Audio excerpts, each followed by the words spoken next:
and welcome to yoga for the terrified. So today we're going to be a warrior, which is quite a strong pose.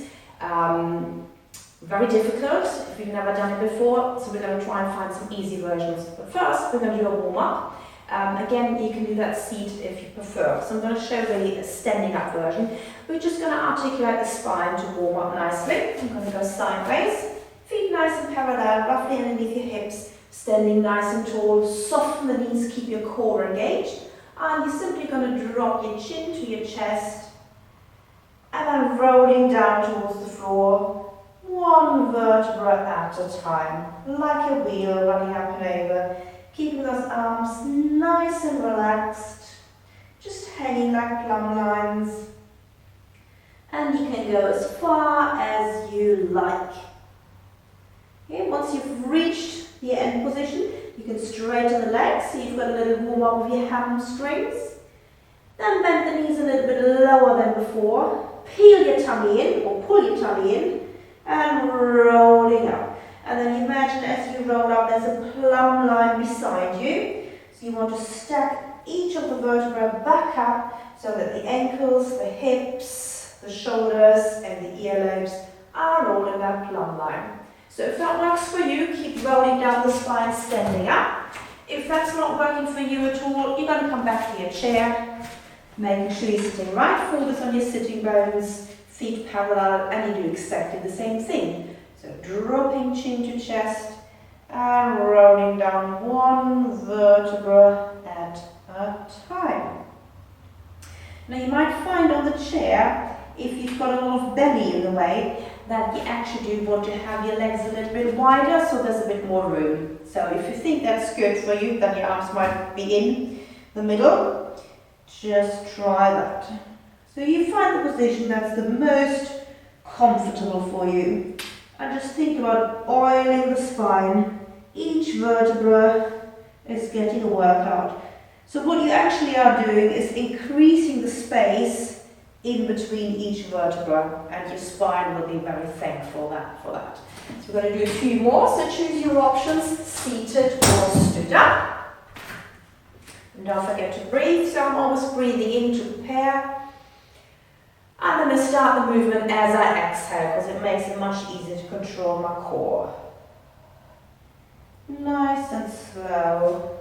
You might find you're swaying from side to side a little bit if you've got one leg that is a bit more weight bearing than the other, and that's okay, just let that happen. And straighten the legs. And bend. Use your tummy rolling back up. This time when we come up, we could include your arms, so you're reaching your arms to the side, like unfolding your wings, and bring them up. So for me personally, V-shape is fine. If you're looser in the shoulders, you can bring your arms all the way together for prayer position. I'm just going to do one more. So relaxing the arms down, breathing in. Exhale, rolling down. So although you're rolling down, you still want to have the feelings if you're growing in length.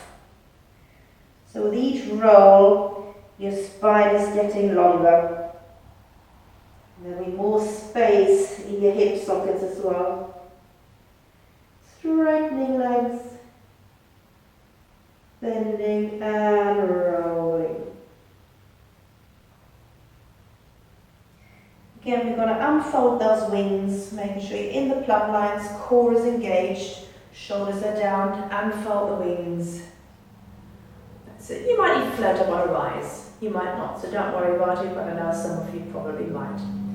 Okay, so we're going to do some side bending, so soft knees, and we're just going to bend up and over to the side. Again, you can do that on the chair.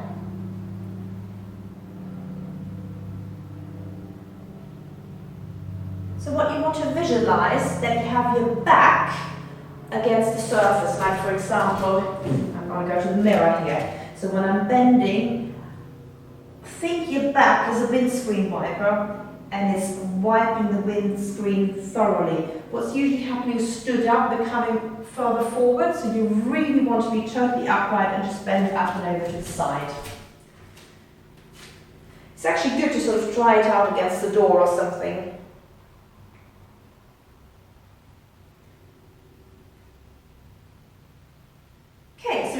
arms now. Again, same thing, seated, floating the arms up, and you're just going to interlink them and push away.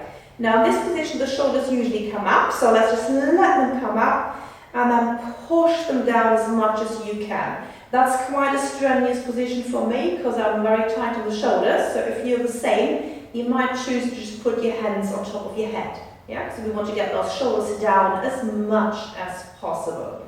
Or you might just simply want to stick with having them here.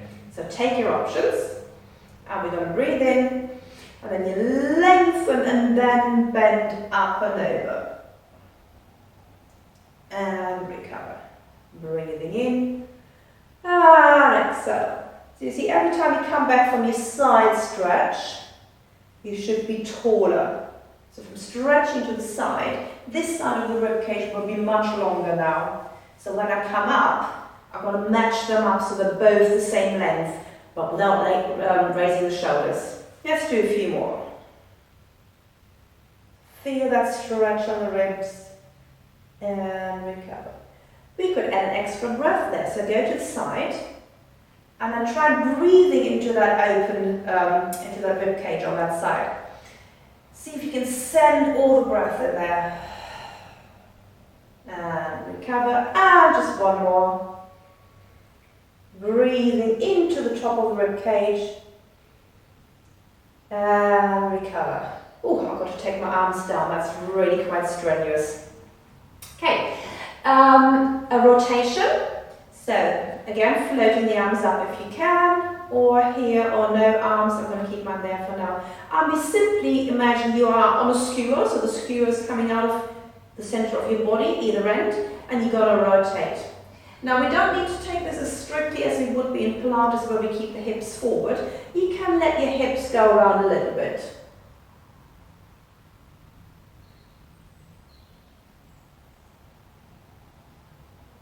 So again, you want to have that feeling of lengthening.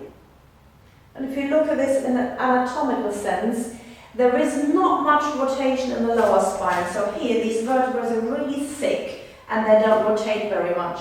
The higher up you come, towards the neck, they get smaller and smaller and have more rotation. Hence, you can swivel your head round a lot more than you can at the lower spine. So you've got to keep that in mind as you rotate. So don't expect wonders around here because it's not going to happen. So you rotate a little bit at the bottom, and then the higher up you come, we're going to be able to rotate further, and then the head can swivel further around.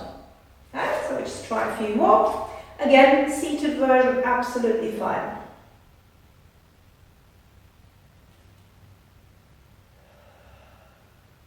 I would definitely exhale as you rotate, so breathing in here, and exhale. Last one, breathing in, and exhale.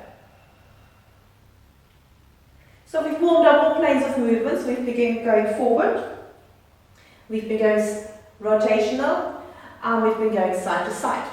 Okay, we're ready for the warriors. Now, warriors, I find really hard, but it's a very strong, powerful position that can give you a lot of positive energy. So we're going to go for Warrior 1, which I personally find the hardest. I'll just show you what it looks like, and then we go from there. So this is the Warrior 1. I'm going to do a good one, although I'm not really good at Warrior 1 at all. Okay.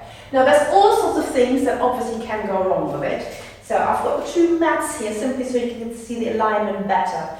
In an ideal world, your front foot and your back foot would want to be in line. I hope you can see that. Yeah, so my front heel and my back heel are on the edge of the mat.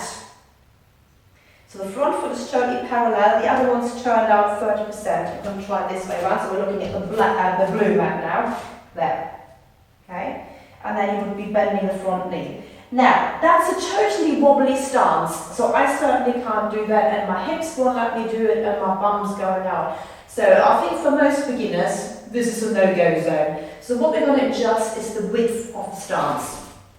So, keep your feet shoulder width apart at least. I'm going to be lining one up on the mat, and the other one is further back. See, that's much more comfortable. If you just try it out, standing like this, it's really wobbly. Standing with the feet wider, much better, isn't it? Okay. So then the front foot stays parallel, the back foot turns out 30%. Okay, then we want to bend the knee forward. Also, in an ideal one, your hips would be going forward towards the camera if I'm doing it this angle, okay? And we're going to bend the front knee. And you should feel a stretch around your hip. Okay, I'm going to show sideways again. So, wide stance, turning the front, the back leg out 30%. Hips go now around forward. If you imagine your hips are the headlights of the car, so the car headlights are shining forward, and then we're going to bend the knee. Okay? So you want to be careful, some people have got a lot of knee bend, but see where that knee is now. I've really got a compromised angle, so that knee should never be further forward than your toes. So if I go that far, I have to adjust my foot. Yeah, so kneecap is right over my ankle, not over my knees. Okay, so you have to probably play around a little bit with where it is, and it might be very wobbly, so it's good to hold on to something. So testing the waters, front foot lined up, back foot back. Checking, is my front foot parallel? Is my back foot 30% turned out? Okay, can I swivel my headlights forward? Okay, then I need to bend my front knee. And that's probably, truthfully, honestly, enough for me. Because it wants to be a warrior-like pose. It needs to feel like you could stay there forever and nothing will defeat you. Okay, so it's no good me going down here and everything's like, oh God, this feels awful. Even if it's your warrior's teensy, it might be much smaller. Yeah, but it's got to feel like powerful. I can hold this. Yeah. So let's all try and find these positions then. So I think I was roughly there.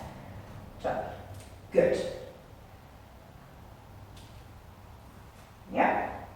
So I'm feeling a nice stretch here.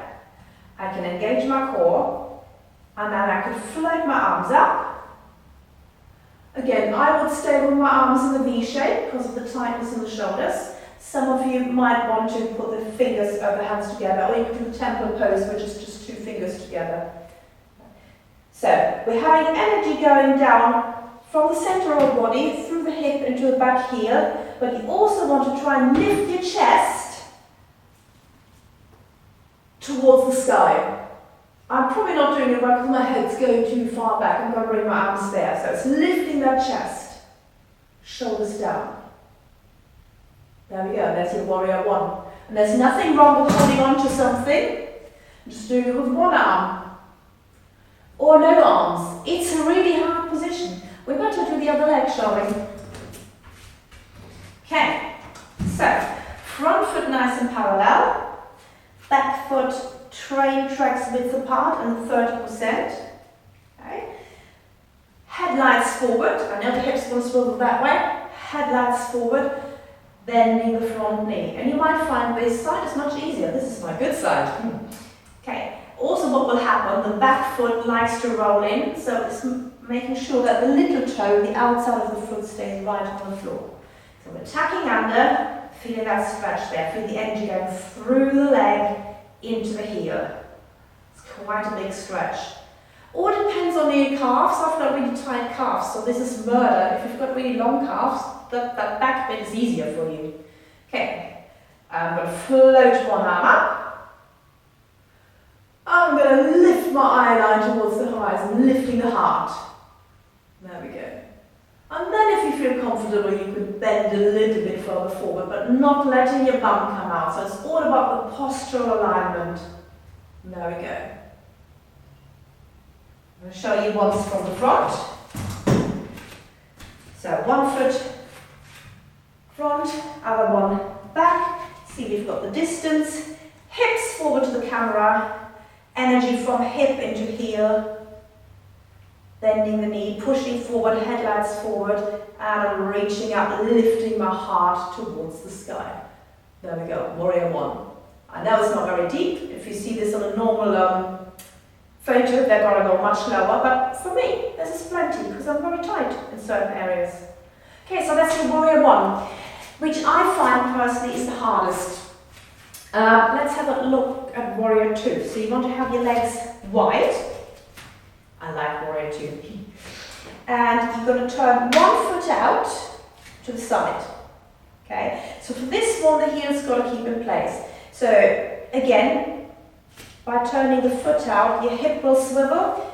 For this one, the hips are meant to be staying facing forward. So only turn this leg out as much as you can without losing that hip. Okay, I've got a lot of turnout, so I can almost go to 180. For most of us, that's not going to be the case, so your foot will be as turned out as you can without hip swivel. Okay, tucking under, you can leave your hands here, and then we're going to bend into that knee. Okay, so again, we want to make sure that that knee doesn't go too far forward, and then it doesn't roll forward this one. I'm going to show you from a different angle. So parallel, turning out however much you can, bending the knee. So we don't want to have any of this. Yeah, so you're in charge of getting that knee to the side. Yeah, so that will just make your knees bad and program misalignment to the side. So it might be that your foot is less turned out, but knee over. So you always want to have that relationship of knee over the center of the foot. Okay, so let's go back. I'm going to do mine a little bit wider because I have got a good warrior too. So hips forward, bending in. Okay, so again, making sure knees right over the center of your foot. And then the arms come to the side. That's it, very nice. And generally, we then look over the front leg. So for this one, I could go a lot lower. So you might have to adjust. See, my hips have swiveled a little bit now, so we're trying as good as possible having the hips forward but the knee open. There we go. And it should literally feel like an archer. So if you imagine you're doing archery, now we've got one archer on board, pull that bow. That sort of powerful stance. Okay? And yeah, you should be feeling your inner thighs loads. But again, find a position where you can maintain this for at least 8 seconds and feel the power that's coming out of that. You are a warrior. Let's try the other side. So starting little, hips forward, leg turned out. The other one might slightly turn in. You'll have to sort of play around with it. Hips forward, bending into that position. Okay? So engaging, lengthening the waist. So if that's good for you, stay there, or you might have to make the warrior bigger. A wider lunge. Check the knee alignments. Lengthen, be powerful. Extend the arms out to the side. And then turn your head over. There we go. You might find you're leaning forward, so you want to be as upright as possible. Obviously you haven't got mirrors everywhere. But if you're doing it with partner, you can check each other out. Okay. Warrior 2. Very good. It's difficult as a position to get out to, probably just best to sort of walk the knees in. That was my favourite. Warrior 3, very good for balancing. So if you are a person that really struggles with balance, just doing this, then that's going to be a huge challenge. So I'm going to show you the hard version first, but there's no harm using some other equipment. So normally you would go into Warrior 3, coming from Warrior 1, because it's a nice transformation. So if I'm going into Warrior 1, chop, and bring my arms up. I will then lean forwards and come to this position. And ideally the back leg would be totally parallel. I struggle with this because for all the dancing everything wants to turn out. So nice and parallel, which means my leg doesn't go anywhere. And then you could have your arms forward or to the side. Now that looks very threatening to the beginner, doesn't it? So shall we make it easier? You take your chair. Okay, and there's very many different versions of doing this. Put your hands down. Find a good position. I like wrapping my hands around. You could do it almost like a press-up position. This way around, doesn't really matter. You just want to be stable in your shoulders. So think shoulder stability. Okay? Then bring the supporting leg in the middle, not to one side, in the middle. Supporting leg can be straight or bent. Doesn't really matter. Move yourself a little bit further away. I'm going to bend my supporting knee and then look at the back leg, make sure it's nice and parallel, so not turned out like I want to do because of all the dancing. Nice and parallel, flex the foot. And then you're going to lift your leg. And again, this is not about how high the leg goes, because I could put my leg up there, but I'm now arching my spine, so that's not good whatsoever. So keep that spine and tummy control and lift. There we go. Already that is really hard, it's killing me, it's impossible. So your leg might only be here and that's absolutely fine. But what it does, it strengthens the outside of the glute. You can see your knee alignment and you're also strengthening your upper back by holding on. Now if anybody's good at this, you really sort of want to be over your legs. You could rock forwards and backwards just to see where you really are. Or we could try taking one arm off. Or you might find, okay, I can take both arms off. You could even lean down and do it this way. Yeah? And if that's not working, you could even do it kneeling. I actually quite like the kneeling version. So hands in the same way, or you could just put your forehead down. Okay? So sliding one leg backwards. That's quite easy to feel now, so feeling all that energy in the core that you need. You can still see your foot, is it parallel? And then lift. It might only be there, but it's a strong position. Okay. Let's do it on the other leg. I'm going to start with the easiest and then work my way up.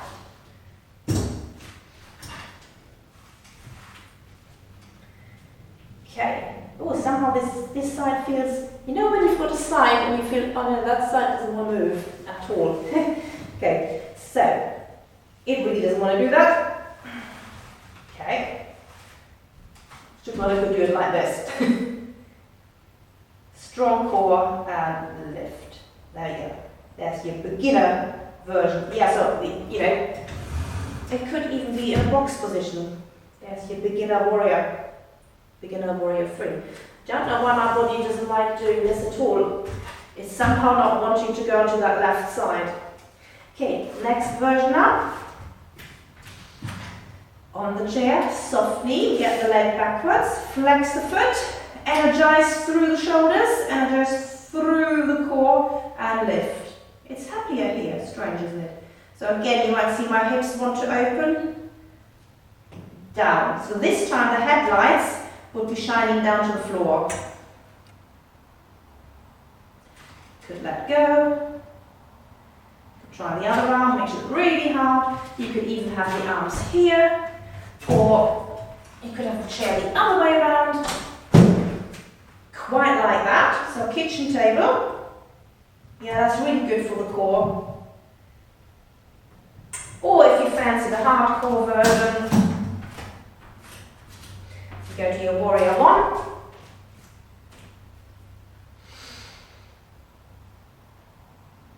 And tilt forward and test the waters. Making sure the leg is parallel.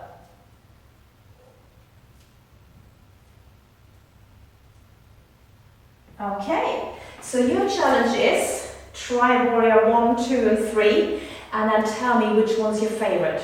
Or they're all rubbish. But no, see what you can do and just sort of find one position that feels like, oh yeah, that feels good, that feels warrior-like. Okay, we're going to do a little relaxation. I'm going to sit down.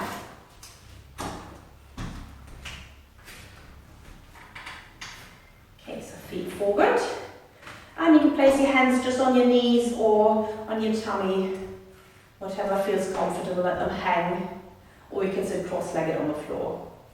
Okay, so we're going to breathe in. And exhale.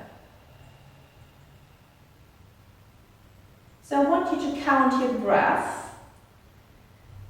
And we want to make sure that the exhalation is longer than the inhalation. For example, I'm going to be breathing in for 4 and out for 6. So it would be in, 2, 3, 4, and out for 1, 2, 3, 4, 5, 6.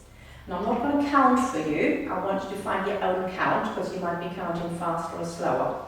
I'm just going to try and breathe a little bit more noisily so you can hear it.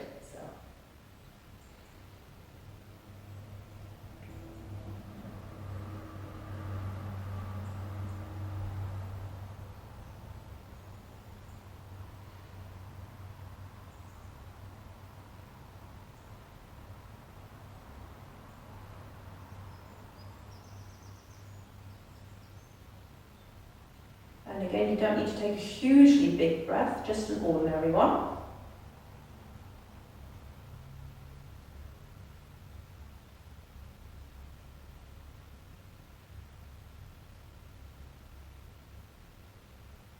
So this is a nice way of breathing if you're feeling anxious or stressed. Just sitting back, taking the time. You can do that seated, lying down in bed. Just really focus on that breath.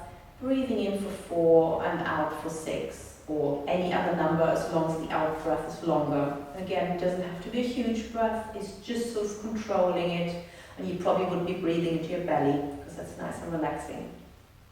Okay, we're going to try an Om, because in yoga we generally Om. Now, Om is usually, if you've never Ommed before, it's a little bit weird, funny, embarrassing. I used to teach yoga in an office, and we used to do the class actually in the foyer, so there was all sorts of stuff going on. There were people going through, the dogs running through, the postman coming through, and the first 6 or 7 sessions when we did our Om at the end, everybody was just in stitches because it was hilarious and you're sort of embarrassed about making that noise. But after a while, we just sat there blissfully doing our 3 Oms, and whatever was going on around was just totally irrelevant. Everybody just tuned into the Om. There's no regulation with the Om. I've got quite a lot of breath control, so I can do a very long Om. But shorter one's fine. It's just going through it. Some people like to harmonize. If you've got a lot of people Omming, we call this the rolling Om. So somebody starts off, then somebody else starts at a different time, and somebody else starts in a different pitch. So it's harmonizing. It actually sounds really, really beautiful if it's well done. But for today we're just going to do I'm going to do 3, so you've got 3 chances to join in. And don't worry, you're at home, nobody can hear you, it's only you. So she should be making the sounds of O, yeah? So wide mouth, smaller mouth, mouth always shut. It's all in one breath, and it's meant to resemble the sound of the universe. Okay, we're just going to give it a go. We might do an Om workshop at some point as well. So I'm going to have my hands upwards towards the gods, or for the energy, to receive the energy. So my first Om is going to be forwards, towards you. My second Om is going to be behind me, that's where I'm focusing my energy. And the third one is going to be all-encompassing for the whole world and everybody. So here we go, so I'm going to breathe in.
Listen to the sound echoing off.